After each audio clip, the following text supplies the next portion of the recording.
I read this poem at the Wednesday open mic, but I really want to read it again because it's just came at a time where I was just growing and finding a deeper sense of love for self, so it's just a triumphant moment within my life. All right. Now the day has come to a colliding telescope of wonders, secreted so delicately in the hidden burrows of tree trunks.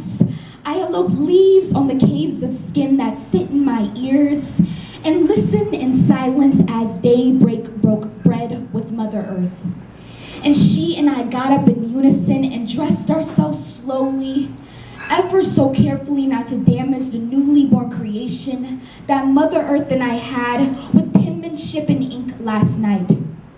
She remembered the way I took my fingers and wrote her story with my lips, the way I sat on her head and let my sacred space interlope her thoughts, turning them into uterus versal knowings. She remembered it all. So gratitude made her in love with me. When I stopped in reflections in the bathroom, she told me that I loved myself.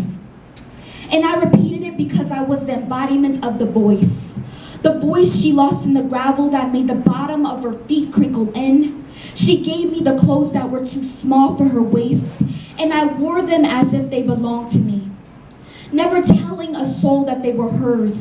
But my soul knew that I was becoming her, and I accepted this without hesitation. I ran my fingers on her hips, swaying her back and forth to make her dance again with the bass.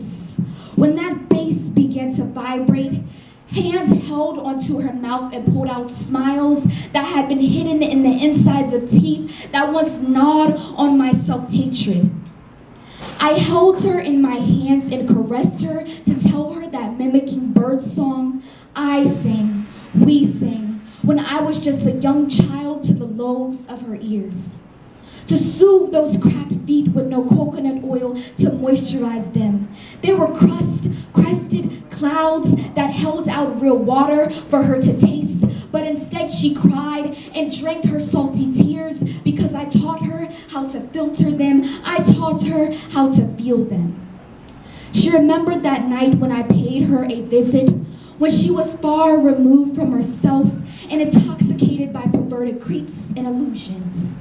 She remembered the messages of false that leaked from her mouth, and I caught it with my hand.